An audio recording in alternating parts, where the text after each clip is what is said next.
श्रीगुरु युतपदकमलम् श्रीगुरुन् वैष्णवांश्च श्रीरूपं साग्रजातं सहगण रघुनाथान्वितं तं सजीवम् साद्वैतं सावधूतं परिजनसहितं कृष्णचैतन्यदेवम् श्रीराधा कृष्णपादान् सहगण ललिता श्रीविशाखान्वितांश्च नमो विष्णुपादाय कृष्णपृष्ठाय भूतले श्रीमते भक्तिवेदांत स्वामिनिति नामिने नमस्ते सारस्वते देवे गौरवाणी प्रचारिणे निर्विशेष शून्यवादी पाश्चात्य देश तारिणे वाञ्छाकल्पतरुभ्यश्च कृपा सिन्धुभ्य एव च पतितानां पावनेभ्यो वैष्णवेभ्यो नमो नमः। नमो महावदान्याय कृष्ण प्रेम प्रदायते कृष्णाय कृष्ण चैतन्य नामने गौरत्विषे नमः। हे कृष्ण करुणा सिंधु दीनबंधो जगत्पते गोपेश गोपिका कांत राधा कांत नमोस्तुते तप्त कांचन गौरांगी राधे वृंदावनेश्वरी वृषभानुसुते देवी प्रणमामि हरिप्रिये। जय श्री कृष्ण चैतन्य प्रभु नित्यानंद श्री अद्वैत गदाधर श्रीवासादि गौर भक्त वृंद। हरे कृष्णा कृष्ण कृष्ण हरे हरे हरे राम राम राम हरे हरे। हरे कृष्णा कृष्ण कृष्ण हरे हरे हरे राम राम राम हरे हरे। हरे कृष्णा कृष्ण कृष्ण हरे हरे हरे राम राम राम हरे हरे। असाधु साधुता दायिन्नाति नीचो च तारक हानमुञ्च कदाचिन्मां प्रेम्णा हृदकण्ठयो स्फुरः। हरे कृष्ण। तो इस वैष्णव प्रशिक्षण वर्ग के अंतर्गत आज तृतीय सत्र में उपस्थित समस्त भक्तों का हार्दिक स्वागत है। तो पिछले 2 सत्रों में हम विशेष रूप से यह वैष्णव प्रशिक्षण वैष्णव ट्रेनिंग क्लासेस उसके अंतर्गत प्रथम जो विषय वस्तु थी वह थी वैष्णवता की महत्ता को हम समझे थे और फिर साथ में प्रशिक्षण शब्द को ही समझने के लिए विशेष रूप से भक्ति लता बीज की चर्चा हम कर रहे थे, जहां पर श्री चैतन्य महाप्रभु रूप सनातन उपदेश के अंतर्गत कहे हैं इस भक्ति लता के बीज के बारे में। तो इसके तात्पर्य को हम पढ़े थे। सिंचन कैसे होता है बीज का, श्रवण कीर्तन के द्वारा, ये हो चुका था।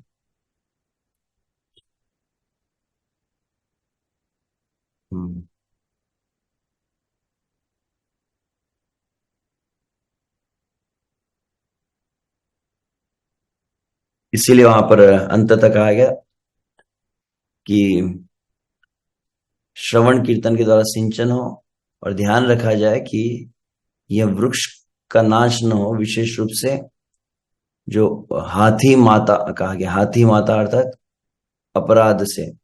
और अपराध क्यों होता है उसको हमने प्रमुख रूप से सुना था, असत संगति के कारण ही अपराध होता है।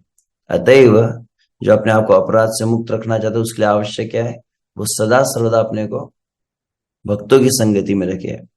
और प्रमुख रूप से प्रधान रूप से 3 प्रकार के भक्तों की सन्निधि होती, ध्यान रखना चाहिए। एक होता है जिसे कहते हैं जूनियर्स एसोसिएशन, दूसरा इक्वल्स और तीसरा सीनियर्स। तो वैष्णव संघ का सिद्धांत क्या है? 4 प्रमुख बातें होती है।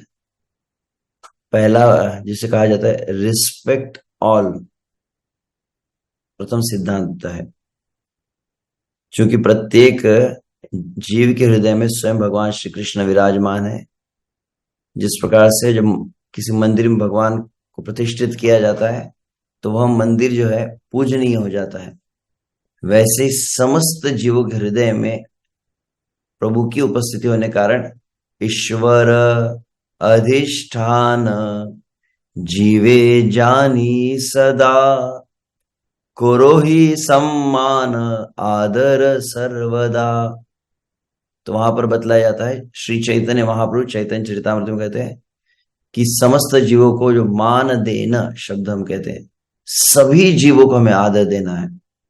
यहां तक कि श्रीमद् भागवत में भगवान श्री कृष्ण उद्धव से कहे हैं, जिसे आत्म साक्षात्कार नहीं हुआ है, जो आत्म साक्षात्कार करने का इच्छुक है, आत्मा की अनुभूति करना चाहता है, उसके लिए क्या आवश्यक है? उसे गधे को, उसे कुत्ते को, उसे चांडाल को तक दंडवत प्रणाम करना चाहिए, यहां तक कहा गया। तो जो भी हो, तो संघ का सिद्धांत प्रथम ये ध्यान रखना चाहिए, सभी को प्रणाम करने का अर्थ है सभी के लिए आदर भाव हो, ध्यान रखा जाए। सबके लिए आदर भाव हो, इसका अर्थ क्या होता है? इसका और एक अर्थ यह होता है, सबके लिए आदर भाव मतलब किसी के प्रति दोष बुद्धि ना हो, दोष दर्शन, दोष चिंतन, दोष श्रवण, दोष कीर्तन, किसी के भी दोष न देखे और किसी के दोषों को सुने ना, किसी के दोषों की चर्चा न करे, यह सबसे प्रथम बात है। अगर न हो तो हम सभी जीवों का आदर दे ही नहीं पाएंगे। तो सभी के लिए ये ध्यान रखा जाए सिद्धांत कि सभी किसी के दोष न देखे, सभी के अच्छे गुणों को देखे और सभी को पूर्ण आदर दे। उत्तम हैया आपन के माने त्रिणाधम, वहां पर चैतन्य महाप्रभु कहे कि कैसे वो सभी को मान देता है, क्योंकि अपने आप को अत्यंत अधम वो जानता है, अपने आप को सदैव हीन समझता है, इसलिए अन्य के प्रति, क्योंकि स्वयं के दोष देखने में, स्वयं को सुधारने में वो इतना निमग्न रहता है कि उसे अन्यों को देखने की मतलब अवकाश ही प्राप्त नहीं होता है। तो संघ का प्रथम सिद्धांत हुआ सभी का आदर करो, रिस्पेक्ट ऑल। फिर दूसरा सिद्धांत क्या है? But associate with few. संगति जो है, आदर सबको देना है, परंतु तो आदर देने के साथ में ध्यान रखना चाहिए संगति सबकी नहीं करनी है। संग, संग शब्द का अर्थ क्या होता है? सरल शब्दों में संग शब्द का अर्थ क्या होता है? संग मतलब जब किसी के उपस्थिति कारण, उस व्यक्ति की उपस्थिति से आपके भावनाएं, आपके विचार प्रभावित हो रहे हैं। केवल बैठने मात्र से संग नहीं होता है, जिसके द्वारा आपके विचार प्रभावित होने लगते हैं, जिसके द्वारा आपकी भावना परिवर्तित होने लगती है। संग शब्द में 2 अक्षर होते हैं, स और ग। हरे कृष्ण कृष्ण कृष्ण हरे हरे, हरे राम हरे राम। आशा करता हूं चल रहा है, लगता है कुछ बीच में रुक गया था। आवाज आ रही है ना, या कुछ नेट में रहा है? ठीक है। तो संग में स है और ग है। ग शब्द का मूल क्या होता है? तो गम गच्छ। गच्छ मतलब जाना, तो ग मतलब से गच्छति मतलब जाना होता है। और संग मतलब जब किसी के साथ साथ आप जाने लगते हैं, जब किसी की भावनाओं के साथ आपकी भावनाएं, विचार जब जाने लगते हैं, आप किसी का अनुगमन जब करने लगते हैं, when you start following someone, that's the real association। क्यों है हम किसी के साथ में, हम उनकी मानेंगे नहीं, तो वास्तविक संग नहीं हुआ।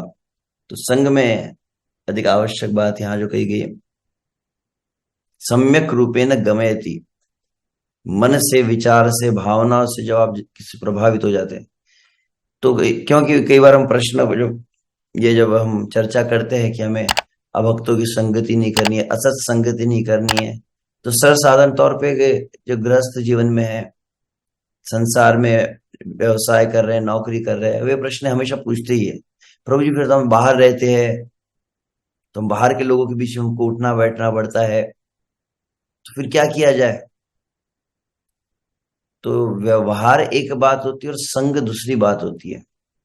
मान लीजिए आप जैसे ट्रेन में जा रहे हैं, तो ट्रेन में आपके सामने कोई व्यक्ति है बैठा हुआ, तो आप उसे देखते हैं, आवश्यकता होती है उतना कुछ बात कर भी लेते हैं, ठीक है, आप कहाँ से बैठे, कहाँ तक जा रहे हैं, आपका नौकरी क्या है, व्यवसाय क्या है, इसको औपचारिक संवाद कहा जा सकता है।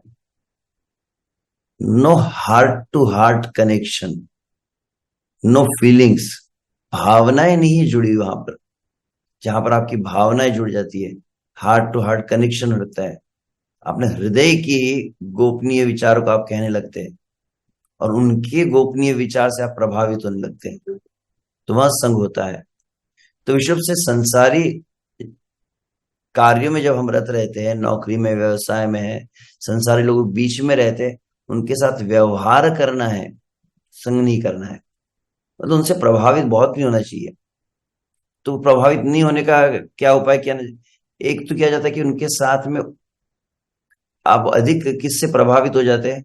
जिसके साथ में बैठकर आप खाते हो, जिसके साथ में बैठकर आप पीते हो। खान पान एक संगति का प्रभाव। इसलिए श्री रूप गोस्वामी संग शब्द का जब अर्थ बताया तो वहां पर क्या है? भुंगते भोजयते। अपने मन के विचारों को जब हम पूछते हैं किसी से जिज्ञासा करते हैं, तो वह भी संग का एक प्रकार होता है।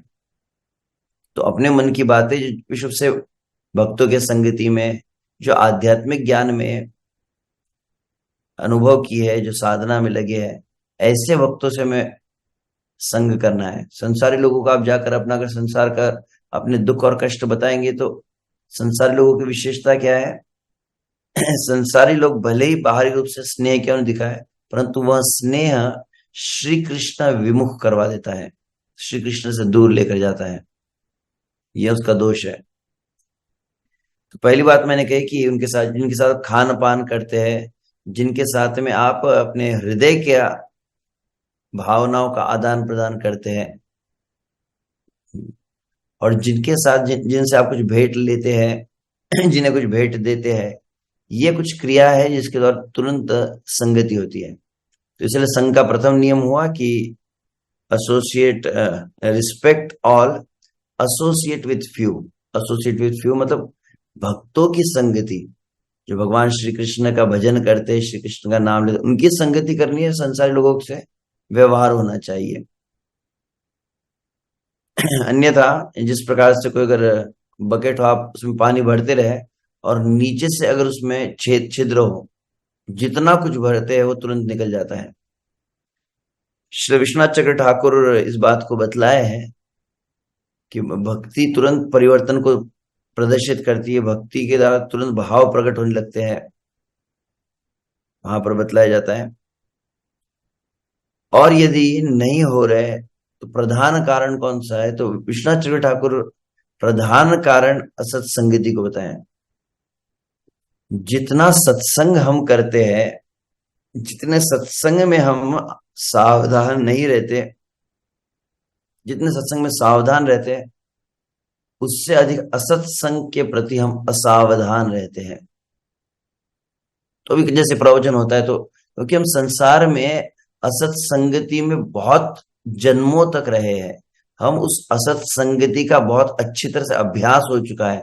तो असत संगति से कैसे अपने आप को बचना चाहिए, असत संगति से कैसे प्रभावित नहीं होना चाहिए, इसका अभ्यास करना आवश्यक है।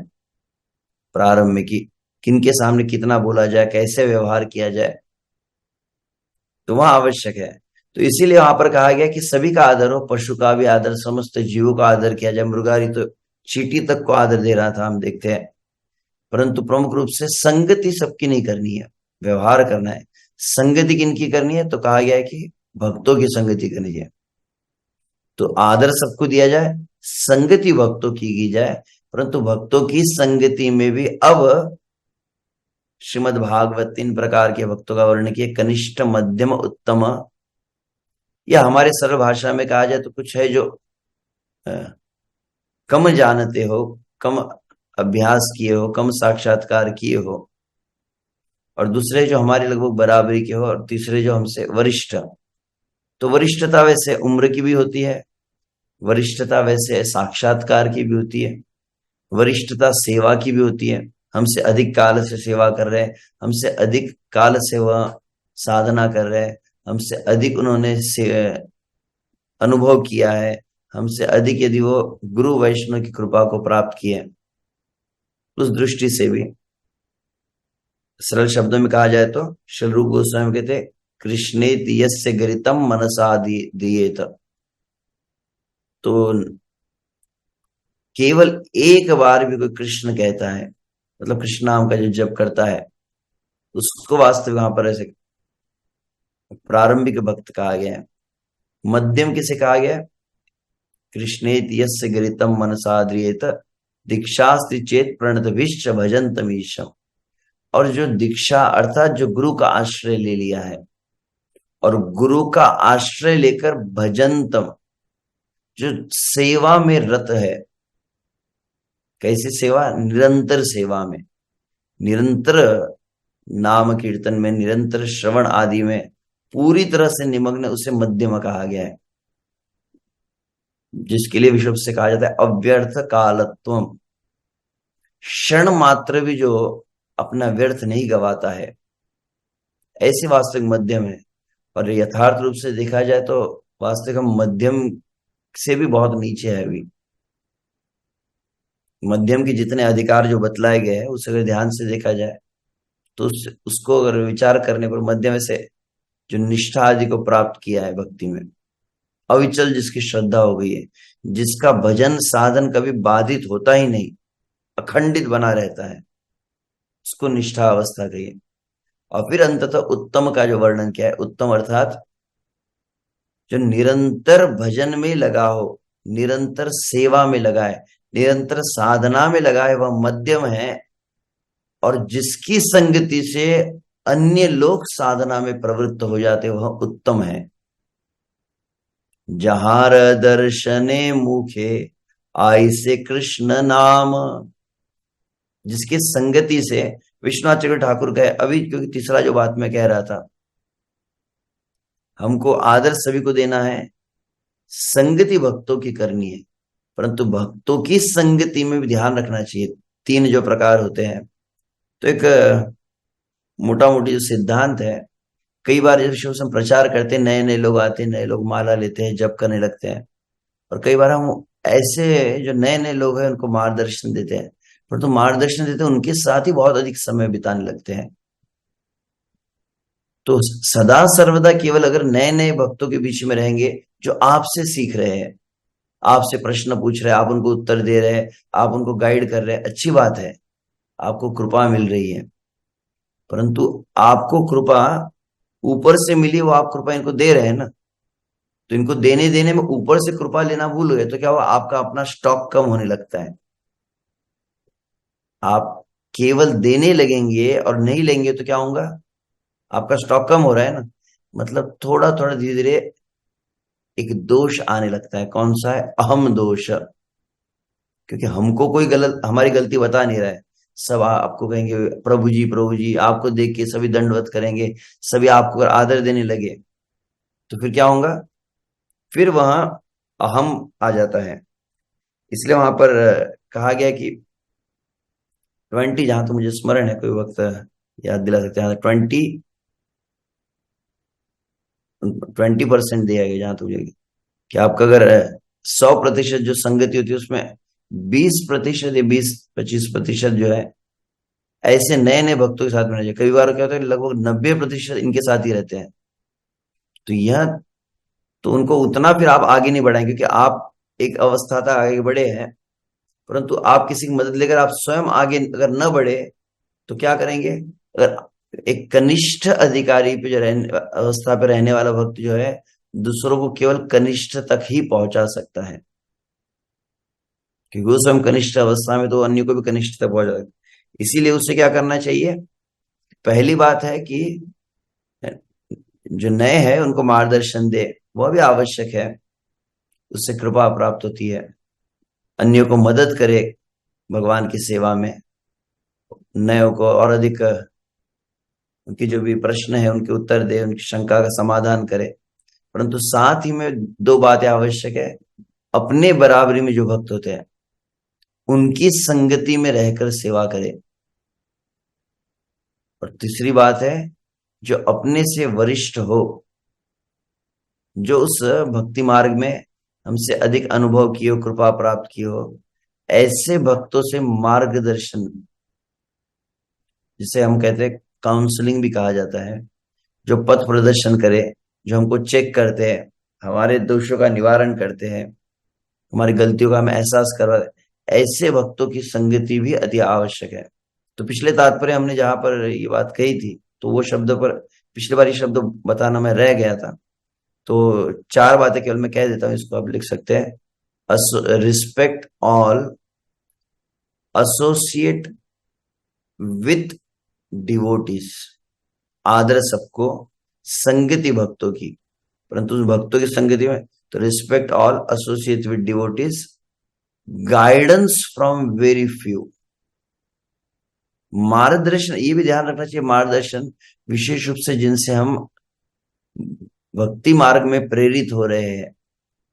विश्वनाथ चक्र ठाकुर के शब्दों में कहा जाए, जिनकी संगति से आप तुरंत देखते हैं, केवल इमोशनल चीज नहीं है, आप तुरंत अनुभव करते हैं कि आपकी भक्ति में प्रगति हो रही है, जिनकी संगति से आपको जप करने की इच्छा बढ़ जाती है, जिनकी संगति से और मुझे अधिक सेवा करनी चाहिए, और अधिक मुझे शास्त्र का अध्ययन करना चाहिए, श्रीमद् भागवत का श्रवण करना चाहिए। तो कृष्ण भावना की प्रेरणा जिनसे तुरंत प्राप्त होती है, जो तुरंत आपको ऊपर उठाने लगते हैं, the association which elevates you immediately, जो आपको उठाते हैं, ऐसे भक्तों का मार्गदर्शन हो, जो आपको भी अच्छी तरह जानते हैं और आपके क्या कहते हैं, आपकी मानसिकता को, आपके भक्ति के स्तर को सब कुछ समझते हैं, और उसके अनुसार, क्या श्लोक है वो, भक्ति रसामृत सिंधु का, हमारे आईडीसी में कहते हैं,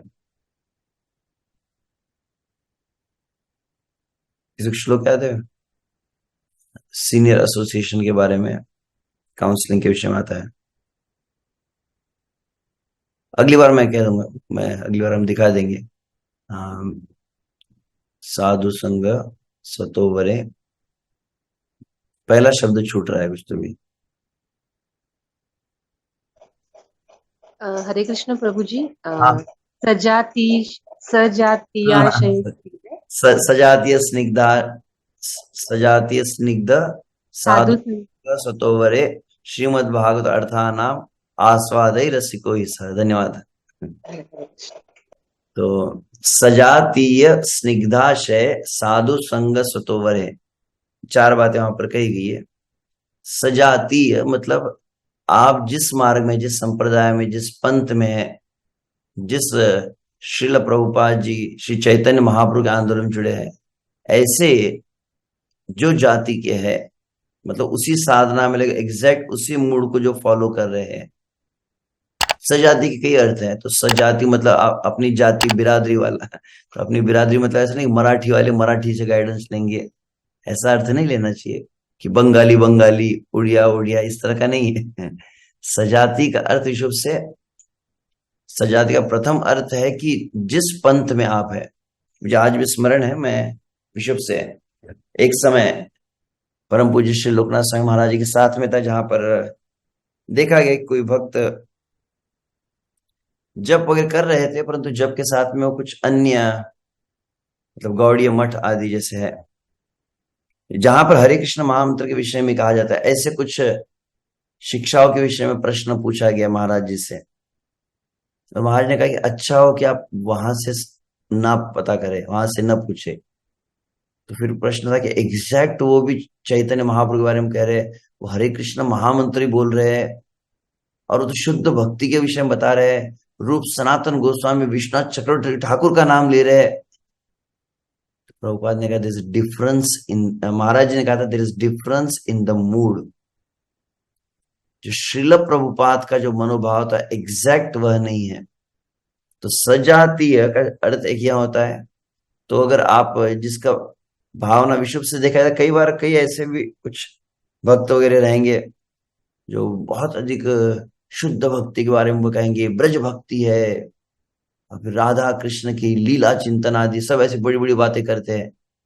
परंतु चूंकि वह भक्ति का सबसे प्रमुख अर्थ भगवान चैतन्य महाप्रभु रूप रूपानुग जो वैष्णव गण है, जिसमें प्रमुख श्रील प्रभुपाद जो बतलाया है कि श्री कृष्ण की सेवा साधन का सबसे प्रधान जो अंग है, कि समस्त इंद्रियों को श्री कृष्ण की प्रसन्नता के लिए, श्री कृष्ण के सुख हेतु अगर लगाया जाता है, बहुत विशेष बात है।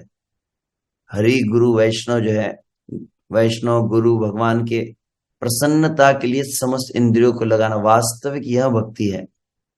श्रील प्रभुपाद जी के सम्मुख एक भक्तार प्रभुपाद को ने कहा कि Srila Prabhupada I want to chant 64 rounds in Vrindavan.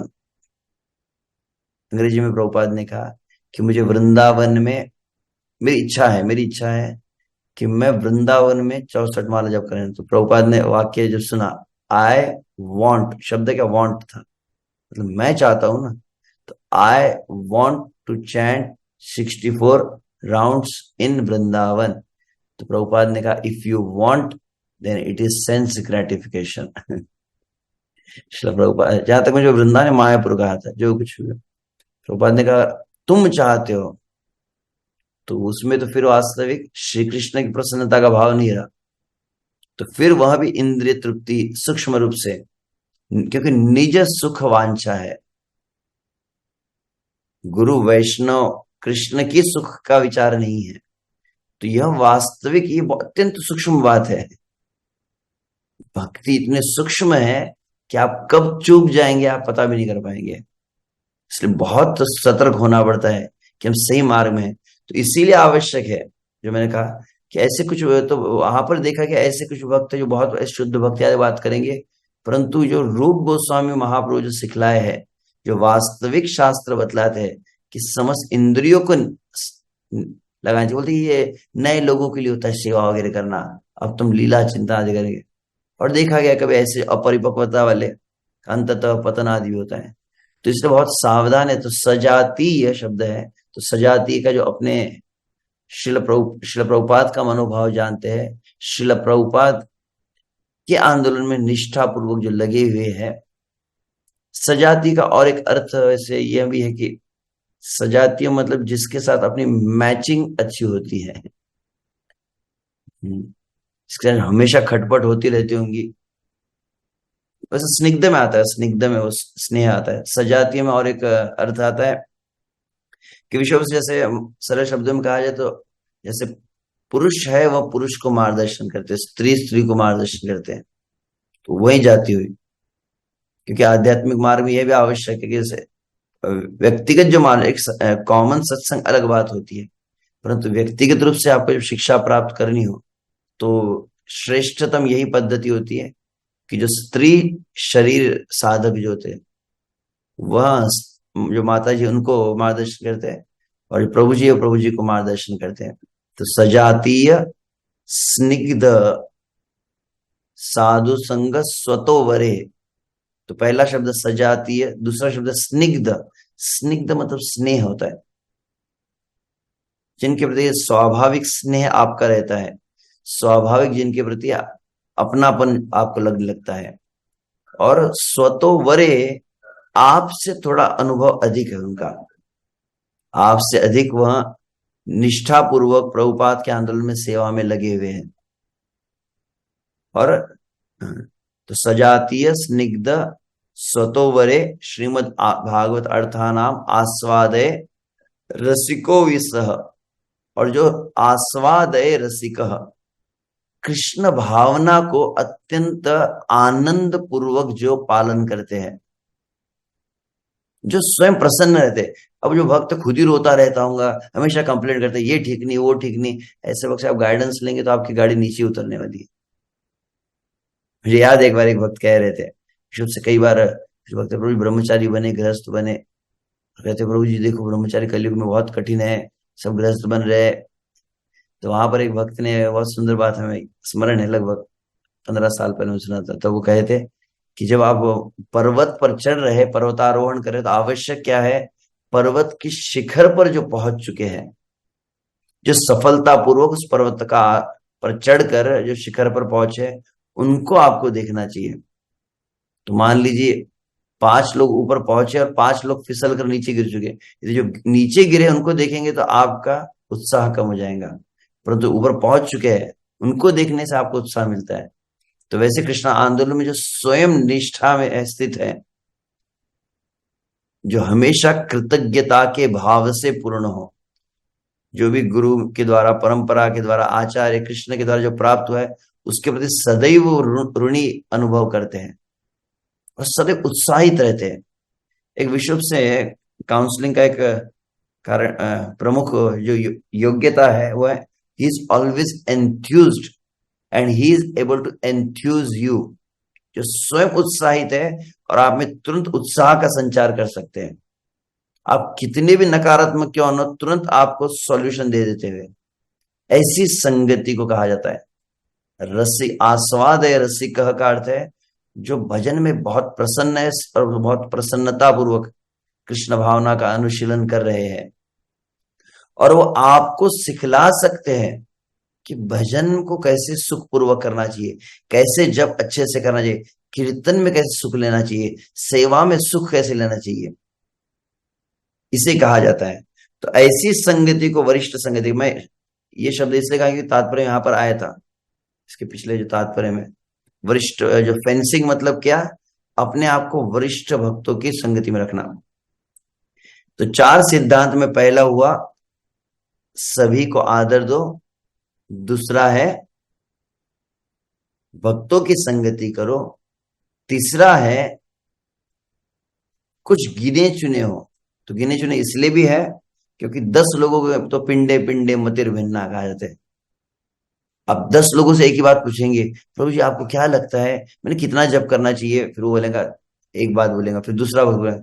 कई बार क्या होता है, हमारे साथ में जो भक्त होते हैं उनके प्रति हमारी आदर भाव नहीं होती, और दूर से कोई अगर महाराज आ जाए, महाराज जी, तो फिर हमको लगता है महाराज हमारा उद्धार करने के लिए आया है। तो 2 प्रकार की संगति होती है, एक होती है नियमित संगति और दूसरी होती है इसको, एक को कहा जाता है रेगुलर एसोसिएशन, और दूसरा होता है इंस्पिरेशनल एसोसिएशन कहते हैं। इंस्पिरेशनल जिससे मतलब आप यात्रा में जाते हैं, वहां पर आपको प्रेरणा प्राप्त होती है, कई भक्तों की संगति करते हैं, कई भक्तों आप देखते हैं, प्रेरणा कईयों से मिल सकती है, परंतु पोषण जो है, जहां पर आप नियमित जिनका मार्गदर्शन संगति करते हो वहां पोषण मिलता है। पोषण में और प्रेरणा में अंतर क्या है, जैसे सरल शब्दों में कहा जाए तो आप भोजन करते, तो भोजन में क्या होता है, तो बोले संपूर्ण भोजन किसको कहते हैं, तो कहते हैं दाल भी होता है, चावल भी होता है, सब्जी भी होती है, रोटी भी होती है, यह संपूर्ण भोजन होता है।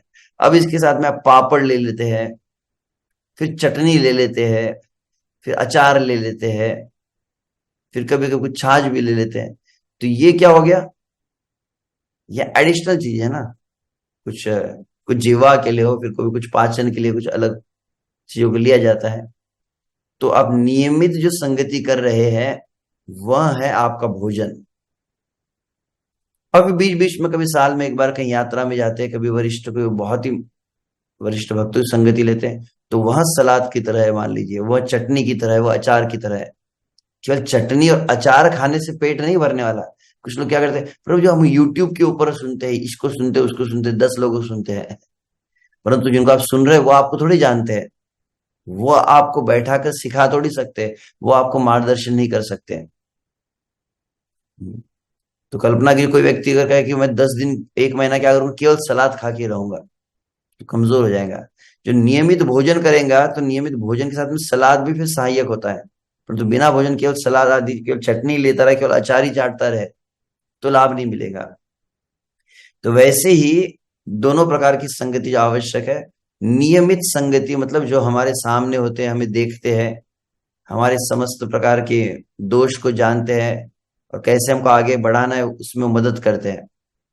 तो आदर सबका हो, संगति भक्तों की हो, और कुछ विशिष्ट गिने चुने हो जिनसे हमें प्रेरणा और मार्गदर्शन प्राप्त होता है, जिनके साथ रहकर हम कॉन्फिडेंट फील करते हैं। अहम तरिष्यामि दुरंत पारम, दैट्स द कॉन्फिडेंस। भागवत में जो कहा गया एकादश स्कंद में, मुझे निश्चित कृष्ण मिलेंगे, ऐसा कॉन्फिडेंस जब आ जाता है, ऐसे मार्गदर्शन। तो और चौथा नियम क्या है? तो पहला हुआ सबका आदर हो, भक्तों की संगति हो, कुछ विशिष्ट गिने चुने कुछ भक्त हो जिनका मार्गदर्शन प्राप्त करे, रिस्पेक्ट और associate with devotees, guidance from very few devotees, instruction from only one कहा जाता है।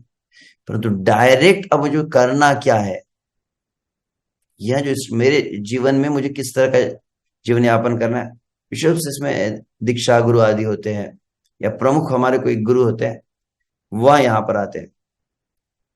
तो ठीक है, ओके, ये पढ़ चुके हैं हम। कनिष्ठ भक्त की रक्षा शुद्ध भक्तों घेरा बनाकर करनी चाहिए, इसी बात को मैंने यहाँ पर समझाया है।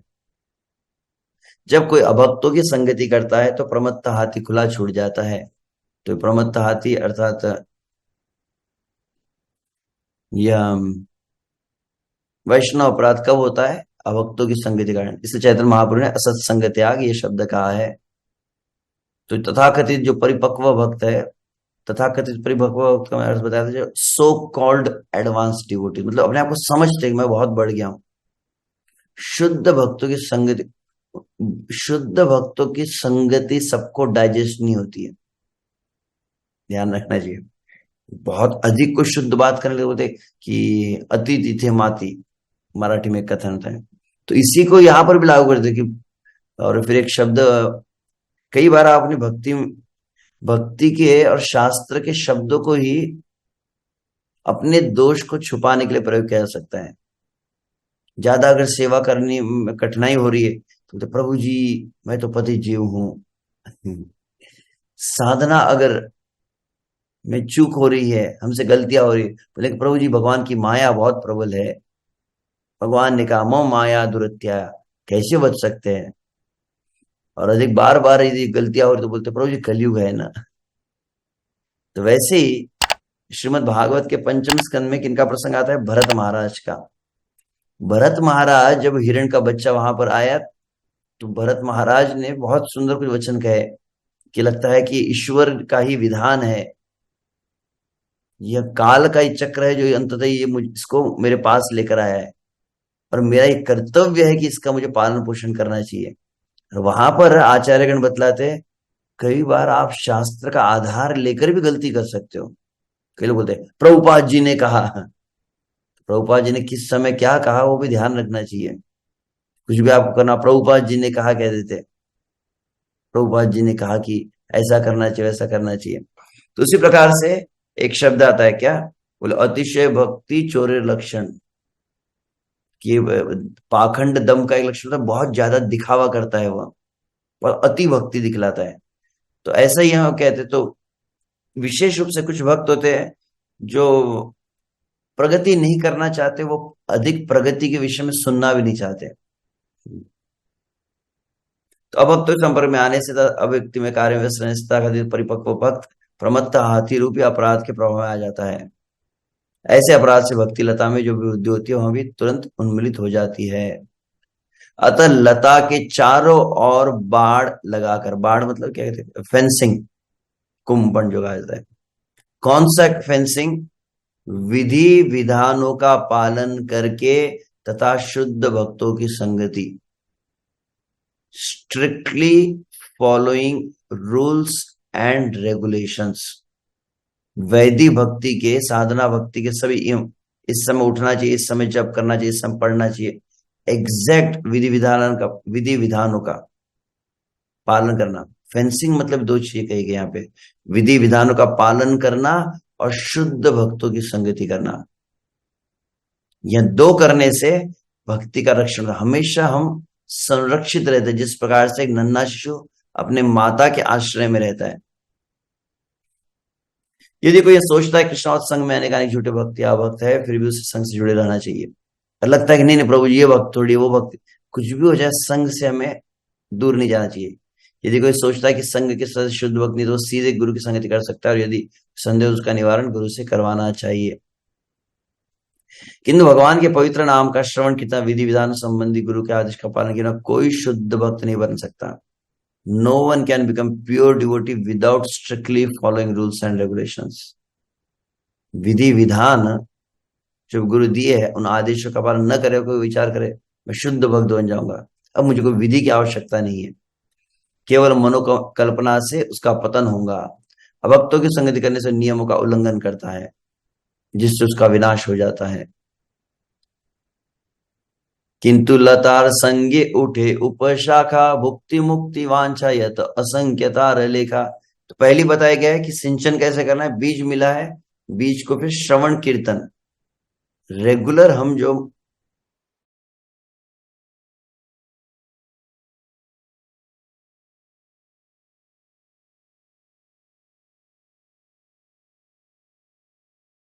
में कॉम्प्रोमाइज न हो, नियम में कभी ढिलाई ना हो, तो फेंसिंग हो गई। अब क्या है, परंतु करते समय थोड़ा सावधान रहना चाहिए, क्योंकि जब जल दे रहे हैं, if you are not attentive, अगर आप सावधान नहीं रहे, यदि आप सतर्क नहीं रहे, यदि आप सचेत नहीं रहे, तो कभी कभी मूल वृक्ष को पानी देने के बजाय क्या करते हैं, वृक्ष के बगल में ही कुछ आ जाती है, उपशाखा कहा गया इसे। लतार संगे उठे उपशाखा, उपशाखाएं कब आती है, जब आप सतर्क नहीं है, पर आप बीज के अगल बगल में कुछ और कोई घास ना निकल जाए, ध्यान ना रखा जाए, तो उपशाखाएं मतलब इसको प्रभुपाद जी गीता के प्रथम अध्याय के प्रथम श्लोक के तात्पर्य अवांछित पौधे, कुछ ऐसे, इसको अंग्रेजी में कहते हैं वीड्स कहा जाता है।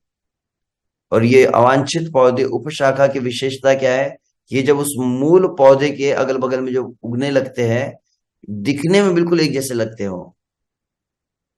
एक बार हम एक भक्त के साथ में जो आयुर्वेद का ज्ञान रखते हैं, उनके साथ में हम जब घूम रहे थे, तो इस रास्ते से एक गांव से दूसरे गांव जा रहे थे, तो रास्ते में जंगल से हमको दिखा रहे थे, प्रभु जी ये वाला पौधा जो है, ये पौधे की पत्तियों से ये औषधि बनती है, इससे ये बीमारी ठीक हो जाएंगी, इससे एसिडिटी ठीक होंगी, इससे आंखों की बीमारी ठीक होंगी, अलग अलग प्रकार से बताया।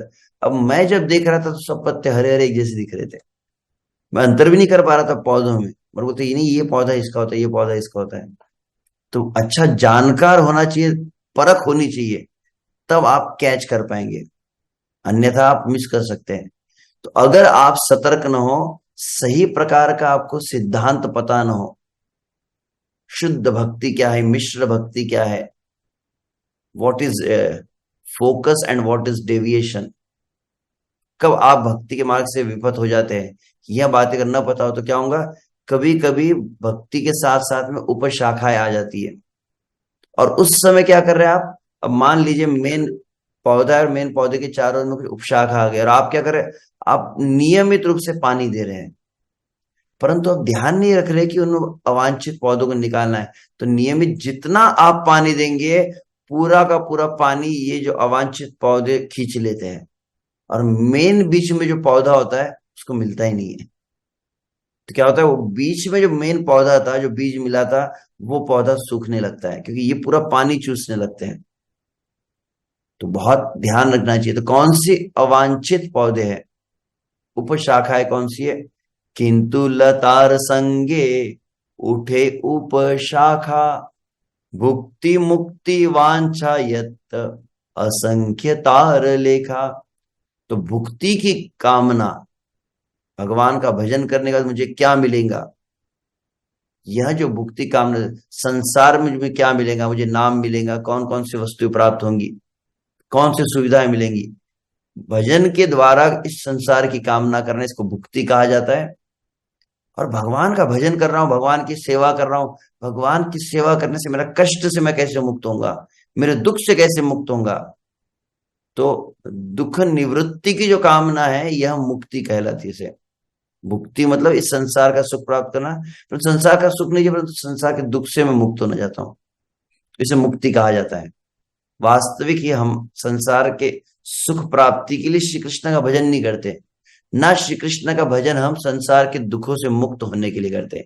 ये दोनों चीजें सेकेंडरी रिजल्ट है, अपने आप मिल जाता है ये दोनों। भजन का प्रयोजन क्या है? श्री कृष्ण सुख हेतु, भगवान को प्रसन्न करने के लिए। श्री कृष्ण की प्रसन्नता, यह भक्ति का मूल बात है। आनुकूल्येन कृष्णानुशीलनम भक्ति उत्तमा। श्री कृष्ण को प्रसन्न करने की भावना के साथ किया जाए। हम जब क्यों कर रहे हैं? बोले जब करने पर मजा ही नहीं आ रहा। तो मजा करने के लिए जब थोड़ी कर रहे थे। मजा कब आएगा? जब आप श्री कृष्ण को, गुरु को, वैष्णव को प्रसन्न कर लेंगे, उसमें स्वाभाविक अपना सुख भी, प्रसन्नता इसमें निहित है, वो अपने आप आ जाती है। और जब वास्तविक, तो मैंने कहा कि गुरु, वैष्णव और भगवान को प्रसन्न करने से स्वाभाविक हमें सुख प्राप्त हो जाता है। और आप भजन कर रहे हैं, आप भक्ति कर रहे हैं, और उसके द्वारा यदि आपको सुख नहीं मिल रहा है, तो यह एक बात ध्यान रखनी चाहिए, कहीं न कहीं कोई हमसे अप्रसन्न हुआ है।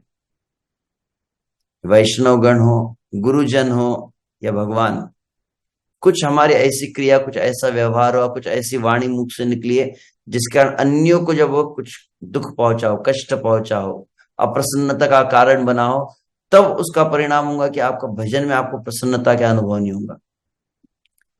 तो उसको यहां पर कहा गया है। तो ये उपशाखा कौन सी है? भुक्ति मुक्ति वांछा। आगे कौन कौन से और भी कहे गए? निषिद्धाचार कुटी नाटी जीव हिंसन लाभ पूजा प्रतिष्ठा दीयत उपशाखा गण। निषिद्ध आचार, निषिद्ध आचार प्रमुख रूप से 4 नियम हम कह सकते हैं। शास्त्र में जो बातें कही नहीं करना चाहिए, सरल शब्द में कहा जाए तो हम बोलेगा, कोई व्यक्ति जाकर हम तो करते प्रभु जी, हम तो मांस भी नहीं खाते, हम तो चाय कॉफी नहीं पीते, प्याज लहसुन भी नहीं है। तो 4 अधर्म की क्रियाएं बताई गई है जो नहीं करनी चाहिए, परंतु 4 धर्म के स्तंभ भी तो है। सत्य, दया, पवित्रता, तपस्या। पर जीवन में सत्यता नहीं है।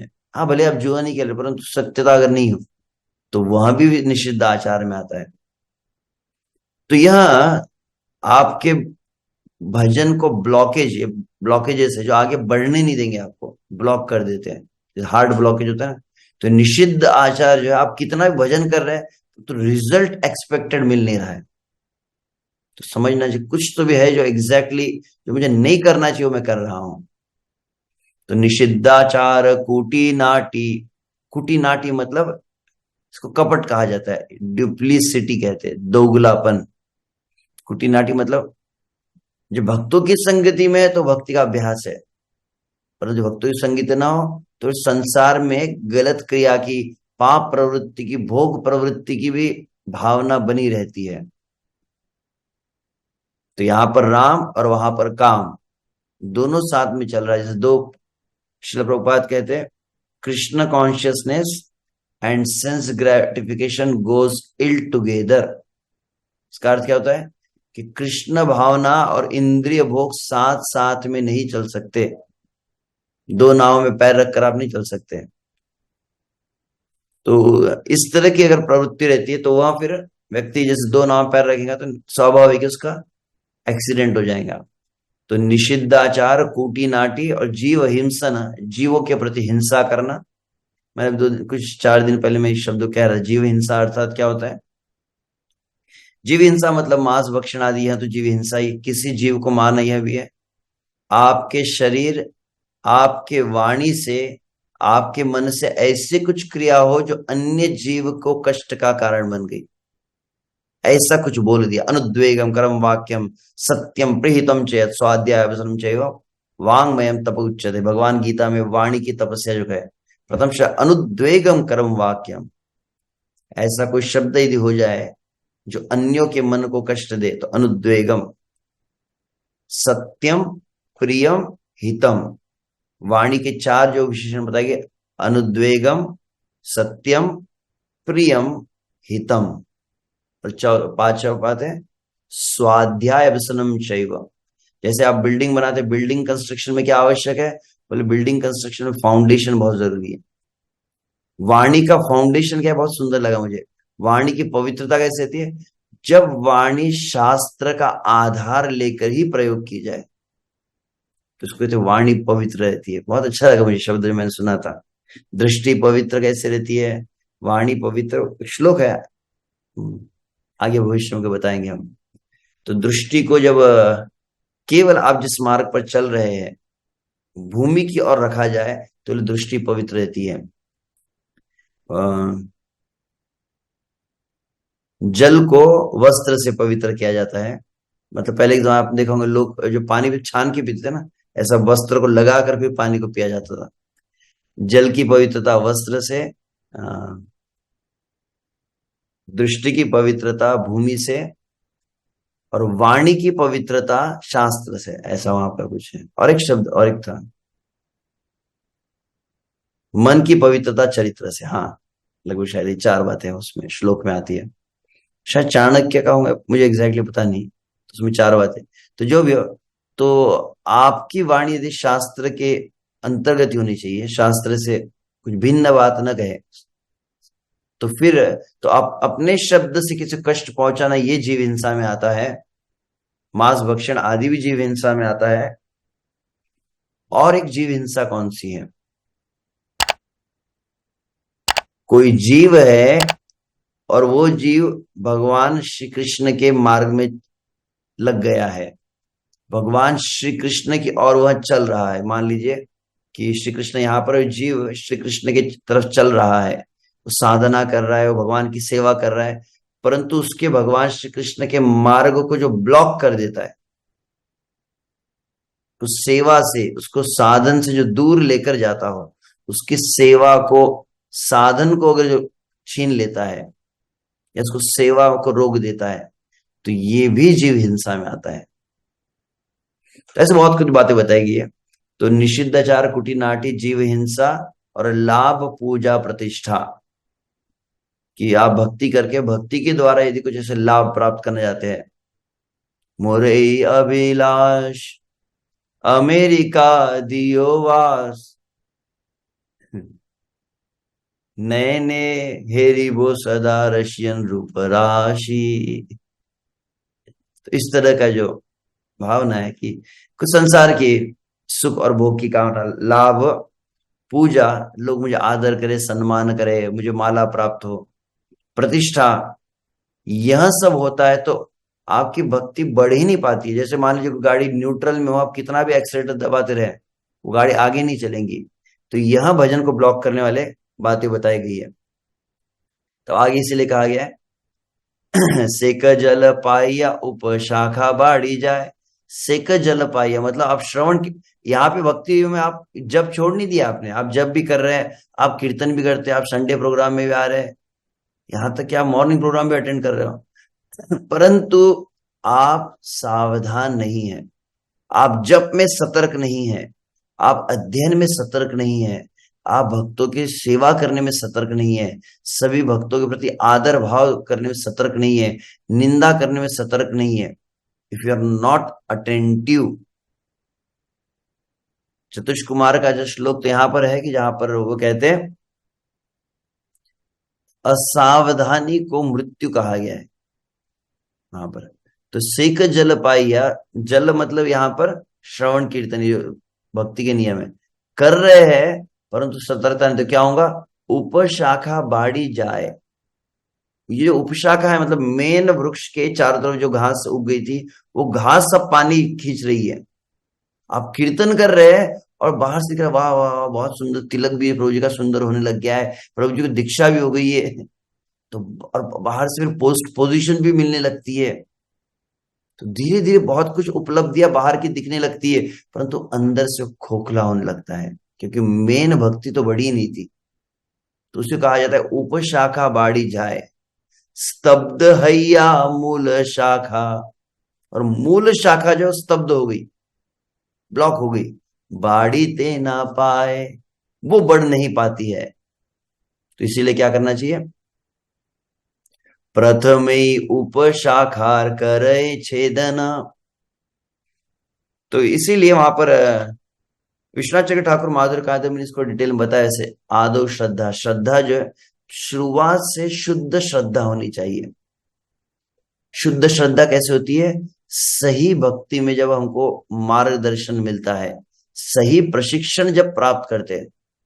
भक्ति मतलब क्या? ये भक्ति नहीं है, ये भक्ति है, बिल्कुल सही परख शुरुआत से अगर पता हो तो प्रथम ही उपशाखार करे छेदन। ये गलत गलत जो प्रवृत्तियां भक्ति करते समय आ सकती है, तो पहले इसको कट करने का अभ्यास होना चाहिए। तो क्या होगा? तबे मूल शाखा बाढ़िया है वृंदावन। तब मूल शाखा बहुत तेजी से बढ़ने लगती है। तो यहीं पर हम आज चर्चा किए थे इस वृक्ष के ऊपर। तो इसी को यदि अब, तो कोई भी वृक्ष के 3 प्रमुख अंग होते हैं जो उसके सर्वांगीण विकास में भूमिका निभाते हैं। कौन कौन से हैं? तो पहला कहा गया है जड़े जो होती है वृक्ष की। दूसरा होता है उसका तना, जो बीच का भाग है उसको तना कहा जाता है। और तीसरा होता है उसका ऊपरी भाग, जहां पर बहुत पत्ते हैं, फल है, फूल है, वो ऊपरी भाग है। ये 3 भाग हैं। तो यहाँ पर जड़े अर्थात वह भाग जो भूमि से नीचे होता है। तना मतलब बीच में का जो सपोर्टिंग सिस्टम जो कहते हैं। देखा जाए इन दो का प्रैक्टिकल यूज नहीं है ऐसा लगता है। तना थोड़ी को खाने वाला है, खाता क्या है? और तना छाया भी नहीं देता। छाया कौन दे रहा है? ऊपरी भाग छाया दे रहा है। ऊपरी भाग आपको फल और फूल दे रहा है। तो संसार को फायदा किस चीज का हो रहा है? ऊपरी भाग का हो रहा है।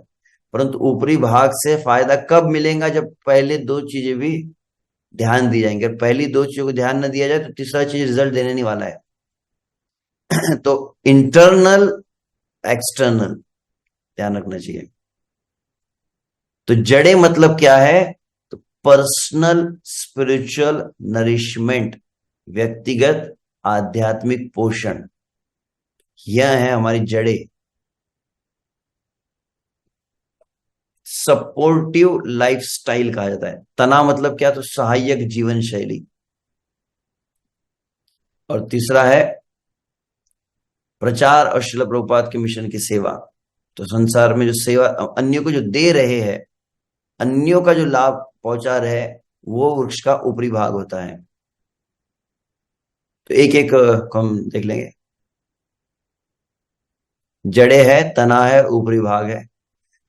तो जड़े मतलब नाम रुचि। तो प्रमुख से जड़े मतलब क्या है? तो हमारी नियमित जो साधना कर रहे हैं। आप सुबह सुबह जल्दी उठ रहे हैं, ये किसको दिख रहा है?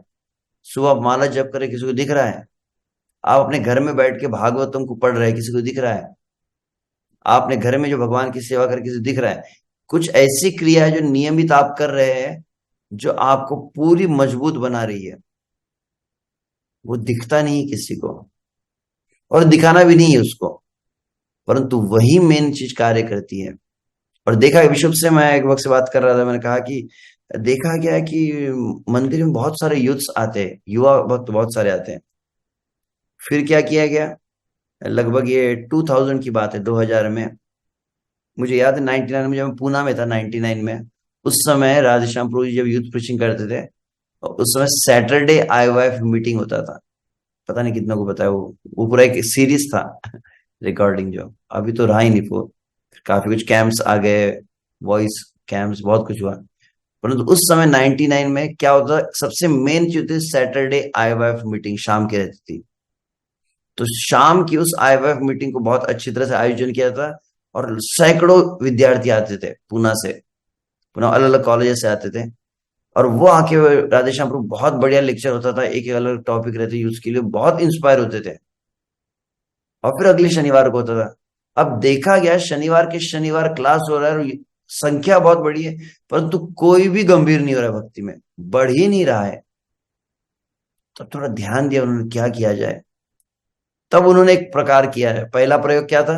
पहला प्रयोग किया उन्होंने कि उसमें से कुछ भक्त जो है, कुछ विद्यार्थी थोड़ा सीरियस दिख रहे थे, उनको कहा आप ऐसा कीजिए, आप क्या कीजिए, आप शनिवार को जब आईवाईएफ मीटिंग में आते हैं, आप शनिवार को हमारे साथ ही रुक जाइए, रविवार को सुबह की साधना में आप साथ में रहिए। फिर कुछ विद्यार्थियों को रोका गया। तो उस समय स्टार्ट हुआ था, जिसको हमको याद है, उस समय नाम था वो, जो पहले वॉइस का पहला नाम क्या था, BTG कहते थे, ब्रह्मचारी ट्रेनिंग फॉर गृहस्थ आश्रम, ऐसा कुछ नाम था उसका, BTG। नहीं, उसके पहले तो PSB था, ऐसे पैंट शर्ट ब्रह्मचारी कहते थे उसे। फिर उसके बाद में BTG बना वो, फिर वॉइस चॉइस योगा सब कुछ बने हैं। और उसमें पहले केवल शनिवार को आके रुकते थे वो, शनिवार को आके रुकते थे, और फिर रविवार को पहली बार वो लोग मंगला आरती करने लगे। फिर बैठ के उनको जब सिखाया जाने लगा, तो देखा गया थोड़ा ठीक हो रहा है। जो रुकते थे वो गंभीर होने लगे, परंतु फिर देखा कि यार गंभीर तो हो रहे थे, परंतु फिर 6 दिन बाहर रहते हैं, तो फिर साधना नियमित नहीं है, फिर उनका अध्ययन नियमित नहीं है, बाहर का खान पान है, तो किए कराए पे पानी फिर जाता है। बहुत अच्छे आप बात बताते हैं एक हफ्ते में एक दिन, और 6 दिन फिर उनको बिल्कुल ध्यान नहीं दिया जाता, तो पूरा डाउन हो जाते हैं। फिर उन्होंने प्रारंभ क्या किया, उसके बाद तो प्रारंभ तो पहला आईवाईएफ मीटिंग, फिर था PSB, और उसके बाद तीसरी जो चीज प्रारंभ हुई वो था वीकेंड योगा कैंप हुआ था। कि ऐसे एक डिवाइस वगैरह तो पहले नहीं शुरू हुआ था, डिवाइस तो बाद में हुआ।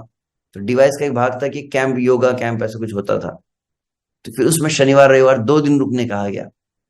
तो वहां जब 2 दिन रुके तो थोड़ा अधिक, पूरा दिन भक्तों के साथ में रहकर साधना के अलग अंगों को सीखा, तो और अधिक सीरियस हुए।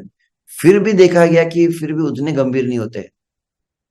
तब प्रारंभ हुआ ये फ्लैट फ्लैट में अलग से रहना, जो वॉइस कहते, बेस जो बना। और इसके प्रमुख सिद्धांत क्या था, कि वो विद्यार्थियों को एक साथ, सभी भक्तों जिनको आप भक्ति में प्रगति करना चाहते हैं, सिद्धांत के आधार पर ये वॉइस बनाया गया। सिद्धांत क्या है, जिनको आप चाहते हैं, आपके संपर्क में कोई भक्त आता है, प्रभु जी क्या, कैसे हम गाइड करें उनको, क्या बताना चाहिए जिससे बहुत प्रगति करे, आपके जैसे 10-15 श्लोक बताए जाए, प्रवचन दिया जाए, क्या किया जाए। केवल इतना ध्यान दे कि उनका अच्छी तरह से भक्ति में बल बढ़े।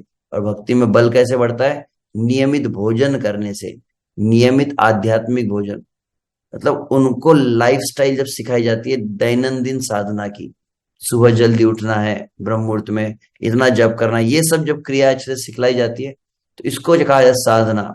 वो नियमित रूप से प्रभुपाद जी ग्रंथों को पढ़ते हैं कि नहीं, जो पढ़ते विश्व से अभी संपूर्ण भारत में जितने भारत के इस्कॉन के लीडर्स हैं, उनका बहुत बड़ी चर्चा चल रही थी परसों, शायद 2-3 दिन पहले मैं देख रहा था।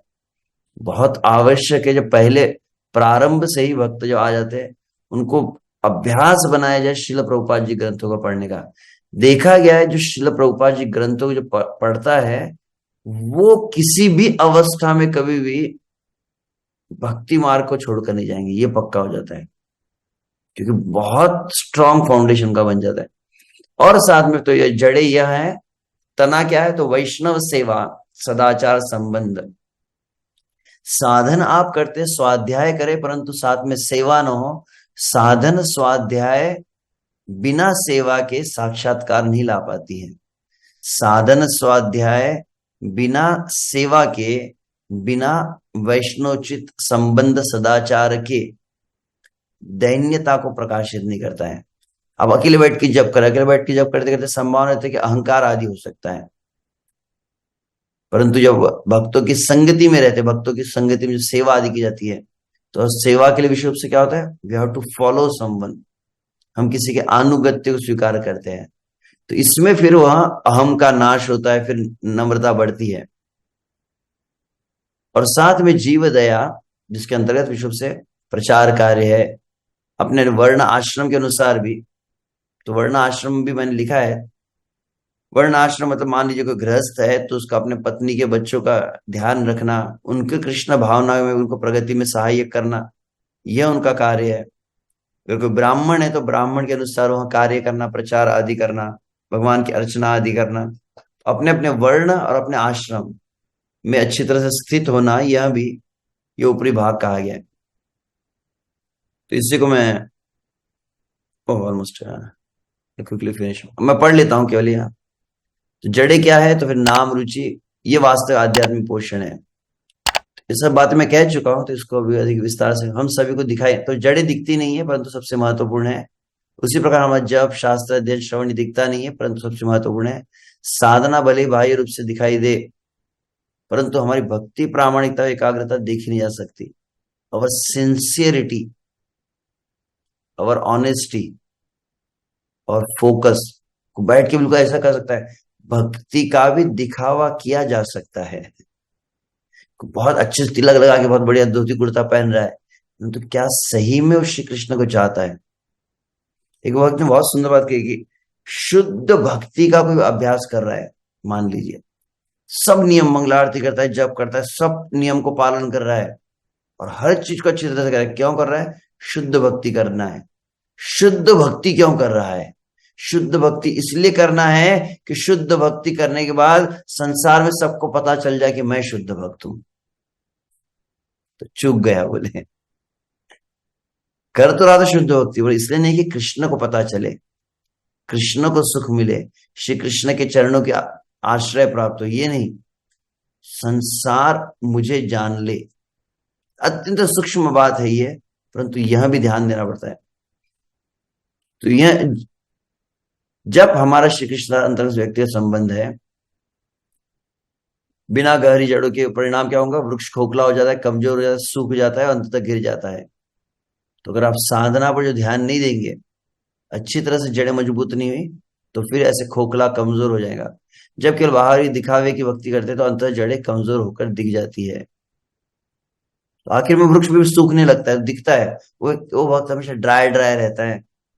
कुछ भी पूछते तो उसको खुद को ही पता नहीं क्या मार्गदर्शन करे अन्य को। आध्यात्मिक रूप से पुष्ट व्यक्ति के शब्द ही दूसरों के हृदय को प्रभावित परिवर्तित कर सकते हैं। कई बार हम कहीं जाते तो बोलते, प्रभु जी आप प्रवचन दीजिए। क्यों? तो आप ब्रह्मचारी है, तो ब्रह्मचारी के प्रवचन का ज्यादा इफेक्ट होता है। ऐसा नहीं कि कोई ब्रह्मचारी के कोई ऊपर एंटीना लगा हुआ है कि ब्रह्मचारी कुछ स्पेशल कोई टॉनिक वाली गोली खाता होगा। क्यों कई बार ऐसे प्रोत्साहित किया जाता है कि ब्रह्मचर्य सुनना चाहिए? एक बात होती है कि ब्रह्मचारी अगर जो मंदिर में रहता है, जो आश्रम में रहता है, तो देखा जाए तो न चाहते हुए भी वो एक पूरे डिसिप्लिन्ड लाइफ का आदी हो जाता है। उठना ही है तो उठना ही है, जब करना है तो करना है, इसी समय करना है, इसी समय ये होनी चाहिए, इतना पढ़ना है तो पढ़ना ही है। तो जो डिसिप्लिन्ड लाइफ है ये आपको बहुत अधिक विशेष बल देता है, और वह आध्यात्मिक बल जिसको मिल जाता है वो एक शब्द भी बोलता है। बहुत अधिक बातें बोलने की आवश्यकता नहीं थी। हमने देखा है विश्व से कई वरिष्ठ भक्तों ने, आप शिला प्रभुपाद जी के प्रवचन, शिला प्रभुपाद जी के शब्द में इतनी गहराई है। प्रभुपाद एक सरल शब्द ही कहते हैं, आप शरीर आप आत्मा है, पर शिला प्रभुपाद जी के मुख से आप सुनते हैं तुरंत लोगों का जीवन बदलने लगता है। तो विशेषता होती है, जिनकी साधना होती है उनकी वाणी तुरंत लोगों के जीवन को प्रभावित करने लगती है। अपराध मनोवृत्ति विकसित होती है अगर जड़े आप ठीक से ध्यान, और जो जड़ों को विषैला बना देती है साधना का रस चला जाता है।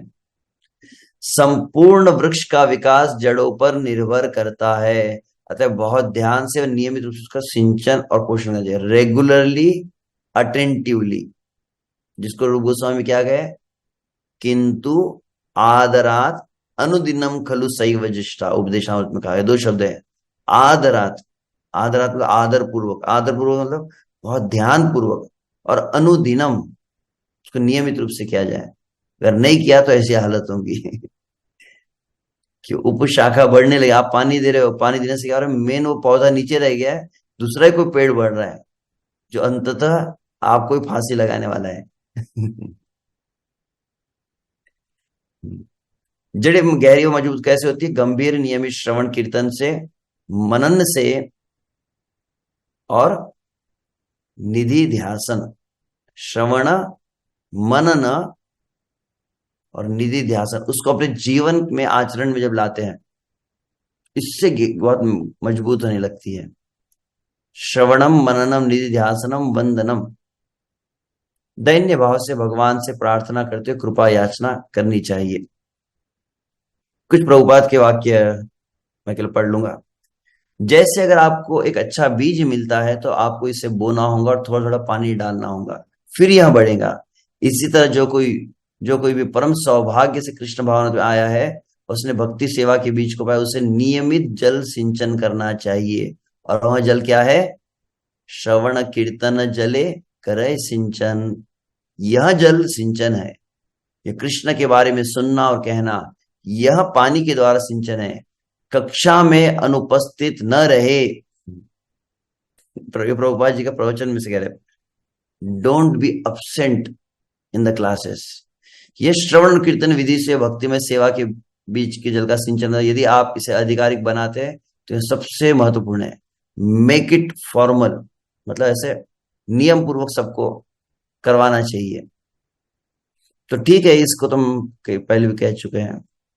अगर नींव ठीक से ना हो तो फिर इमारत कमजोर होंगी, ऊंची नहीं रहेंगी और टिकेंगी नहीं। उसी प्रकार से यह जो वैष्णव ट्रेनिंग के ऊपर हम इतना चर्चा जो की है, अगर सही प्रशिक्षण नहीं होगा, शुरुआत में अगर आप गलत तरीके से भक्ति करें, गलत तरीके, जब मैं किसी मिला,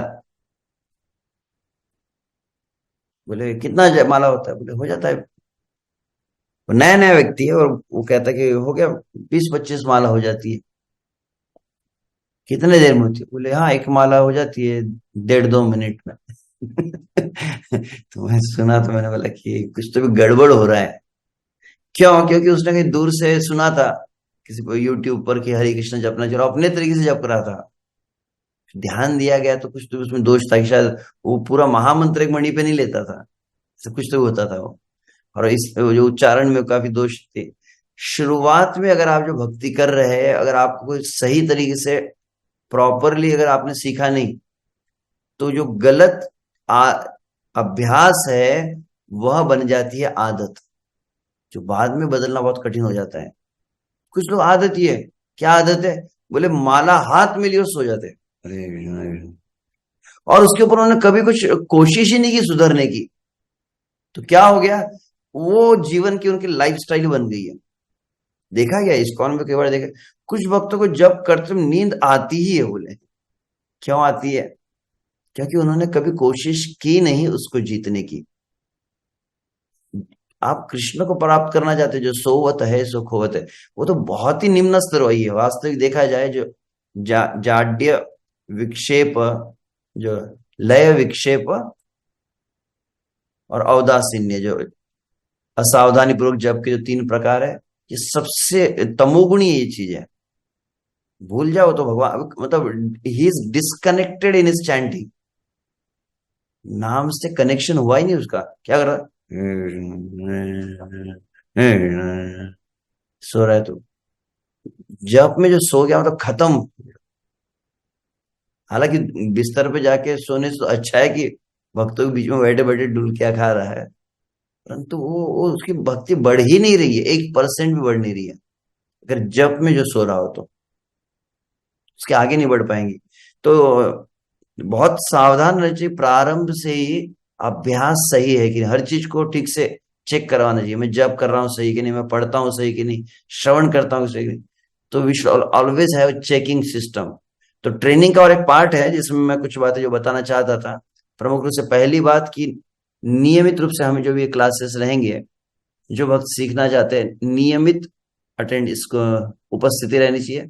तो वैसे हमारे वैष्णव आविर्भाव रोग मैंने कहा भी था, इसका हम अटेंडेंस भी रखेंगे, ध्यान रखा जाए। और फिर संभावना कि इसमें अलग अलग एक साथ एक वैष्णव, कई लोगों को थोड़ा कंफ्यूजन है, ये वैष्णव सदाचार कोर्स है क्या?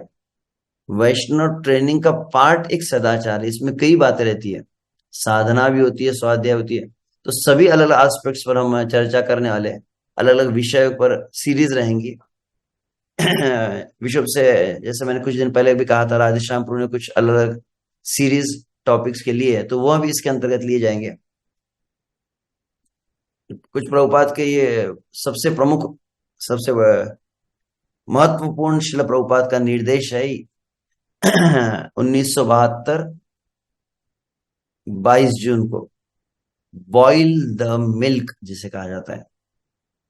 प्रभुपाद ने कृष्ण आंदोलन को बढ़ाया था, 65 से प्रारंभ किया, 72 तक बहुत सारे सेंटर्स बन गए थे, भक्त भी बन गए थे बहुत सारे।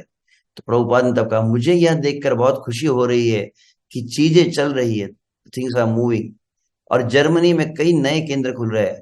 अब मुझे अपने श्रीमद् भागवत का अनुवाद करने के लिए पर्दे के पीछे से लेट मी गेट रिटायर्ड, मैं थोड़ा बैठना चाहता हूँ, रिलैक्स होना। आप लोग अभी जिम्मेदारी लो, प्रभुपाद कह रहे थे कि मुझे भागवत का बैठकर अनुवाद करना है, तो मैं थोड़ा अभी बैठ जाता हूँ।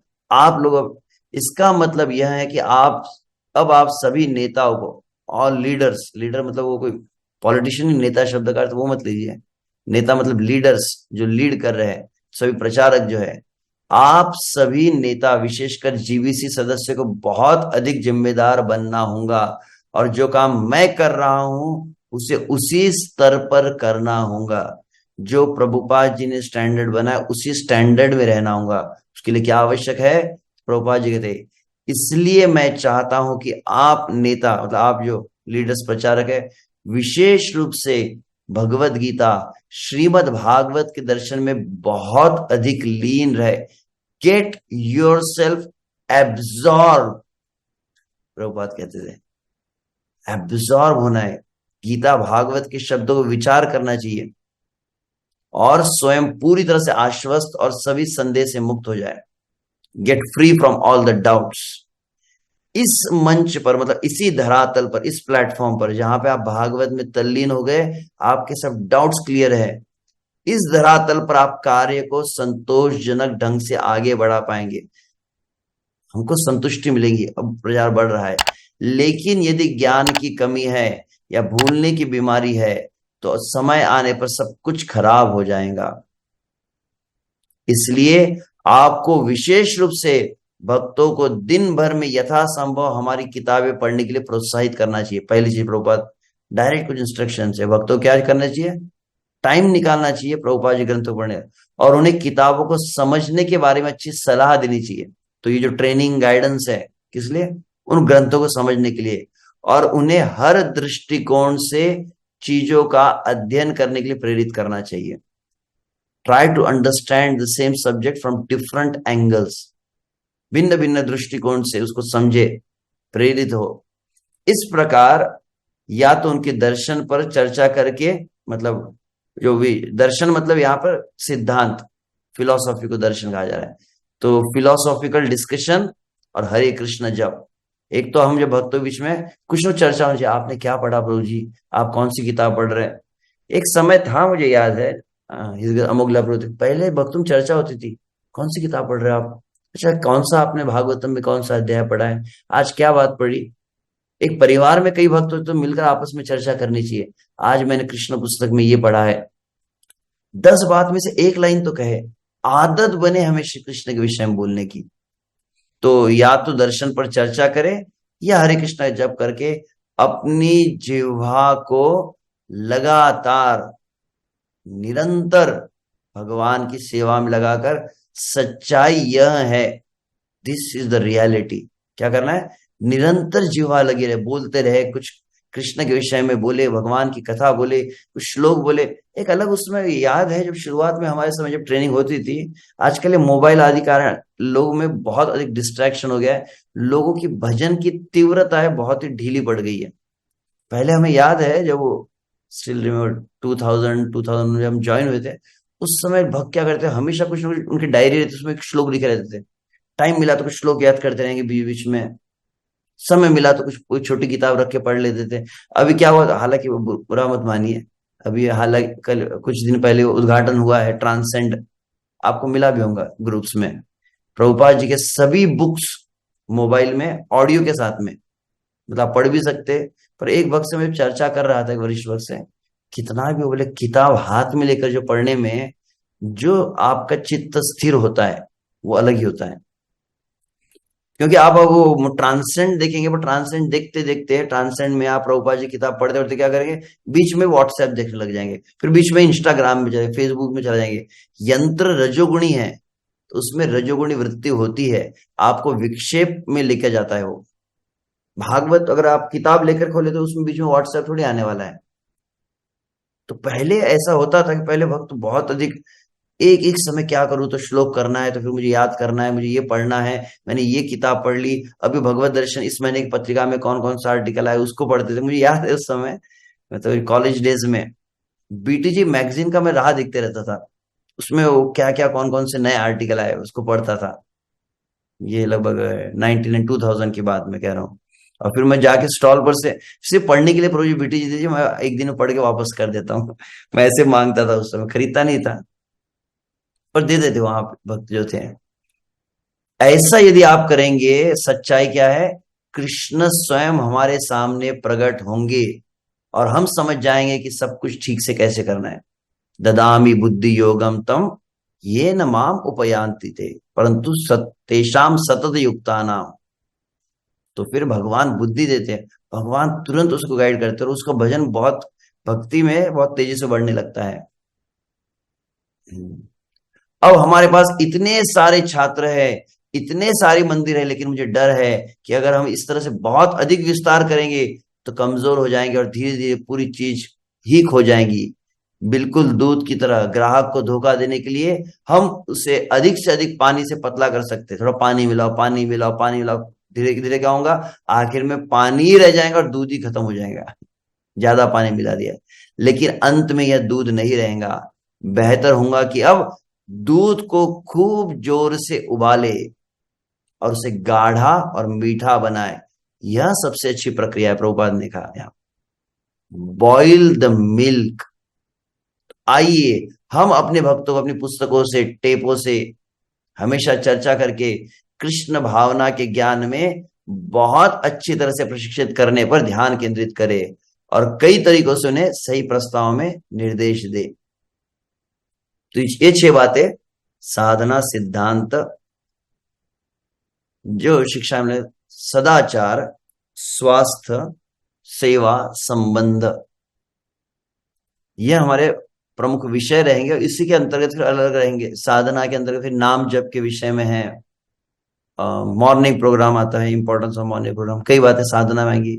स्वाध्याय में ग्रंथों को पढ़ना कैसे चाहिए, नोट्स कैसे बनाइए, प्रवचन सुनते इतनी सारी बातें बताते, कैसे लिखा जाए, क्या लिखा जाए। सदाचार के अंतर्गत बहुत कुछ बातें होती है, भक्तों के साथ व्यवहार, संसार में व्यवहार कैसा हो। और फिर स्वास्थ्य के अंतर्गत फिर लाइफस्टाइल मैनेजमेंट भी आता है। युक्त आहार विहार युक्त चेष्ट से कर्मसु, भगवान गीता में कहे कैसे युक्त होना चाहिए, सात्विक होना चाहिए। अब आजकल काफी कुछ चल रहा है, ऑर्गेनिक होना चाहिए। सेवाओं में फिर प्रचार, how to preach, what to preach, when to preach, how to give powerful presentations, कई बातें। प्रीचिंग सेमिनार जो होते हैं वह इसके अंतर्गत आएंगे। और सेवा में बहुत कुछ होती है। सेवा फिर वो सब ऑनलाइन तो नहीं होंगे, वो कुछ स्थानिक भी हो सकते हैं। भगवान की अर्चना कैसे करना है, और फिर मृदंग कैसे बजाना है, करताल कैसे बजाना, कीर्तन कैसे करना है, कीर्तन, आर्ट ऑफ कीर्तन, आर्ट ऑफ डिटी वर्शिप। सेवा के अंतर्गत बहुत कुछ जिसको स्किल्स भी कहा जाता है वो भी इसके अंतर्गत आता है। और संबंध में फिर वैष्णव के साथ संबंध आदि। संबंध वैसे सदाचार के अंतर्गत भी आता है, तो उसको साथ में भी ले सकते हैं। तो यह विषय रहेंगे। ठीक है, तो और भी कुछ बातें थी उससे हम अगली बार कहेंगे। ओ सब, हरे कृष्णा।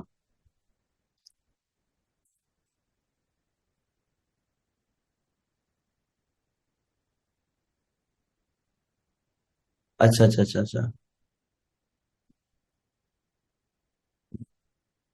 तो एक्चुअली मैंने ही पिछली बार कहा था वैष्णव आविर्भाव प्रभु को, परंतु उसके पश्चात आज प्रातःकाल मुझे ही ध्यान नहीं रहा। मैं क्षमा चाहता हूँ, रिमाइंडर मुझे दिया नहीं था। मैंने पिछली बार कहा था क्योंकि अकोला के भक्त लगभग 7:30 से 8:30 का ही उनका समय होता है। तो मैं खुद ही 7:45 सोच कर चल रहा था आज। तो त्रुटि मेरी तरफ से ही रही, कुछ कथा के कारण व्यस्तता रही होंगी। तो ध्यान रखा जाए, इसको हम साढ़े साढ़े आठ ही रखेंगे। तो आज भी थोड़ा मैंने टाइम एक्सटेंड किया ही 2-3 बार, क्योंकि बेसिक ये कंसेप्ट को मैं 3 सेशन में लिया हूँ, वैष्णव इंपॉर्टेंस ऑफ वैष्णव ट्रेनिंग। तो इसके अंतर्गत एक एक बातें जो है, मॉर्निंग प्रोग्राम है, ये कई बातें हैं, उसको हम आगे चर्चा करेंगे।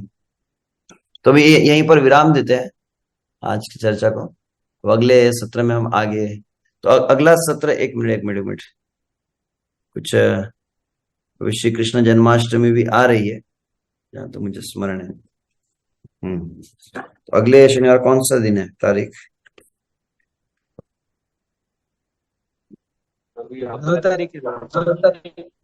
तो 7 तारीख को तो सभी जगह पे जन्माष्टमी, 8 को धामण गांव में है, 9 तारीख को 9 तारीख को मोर्शी की जन्माष्टमी है, शाम को अकोला में जन्माष्टमी है। तो अकोला के भक्त भी जन्माष्टमी की तैयारी में रहेंगे, तो ग्रुप में मैसेज दे देंगे वैष्णव आविर्भाव प्रभु वैदर विचरणपुर से चर्चा करके कि अगले शनिवार को करना है या नहीं। हालांकि 1 घंटा किया जा सकता है, मैं कर सकता हूँ। तो जो वैदर विचरण प्रमुख यहाँ पर ये इस कार्यक्रम को नियोजन करने के प्रमुख प्रेरणा स्रोत है हमारे, तो उनसे वो निर्धारित कर सकते हैं वैदर विचरण अगले शनिवार को क्लास रहेगा या नहीं। करना है वैदर विचरण की सुबह को आ सकते हैं। हाँ 1 घंटे, क्योंकि एक्चुअली प्रयास यही किया जाए कि नियमितता बनाई रखी जाए। और मैं आप प्रभु जी होगा अगले शनिवार को क्लास होगा सुबह 7:30 से 8:30। हाँ एग्जैक्ट टाइम फ्रेम रहेगा। हाँ। और मैं अगली बार से पूरा प्रयास करूँ ठीक 8:30 को ही मैं रोक दूं, या 45-50 मिनट में हम कुछ चर्चा करेंगे, फिर बाकी को आगे कंटिन्यू किया जाएगा, ऐसे हम करेंगे। तो ठीक है, अगले शनिवार का भी सत्संग रहेगा। हरे कृष्णा कृष्णा कृष्णा हरे प्रभु जी हरे। के लिए 3 बार हरि बोल हरि बोल हरि बोल पाकी आप सभी को कृष्ण जन्माष्टमी की हार्दिक शुभकामनाएं। श्री बोल। श्रील प्रभुपाद व्यास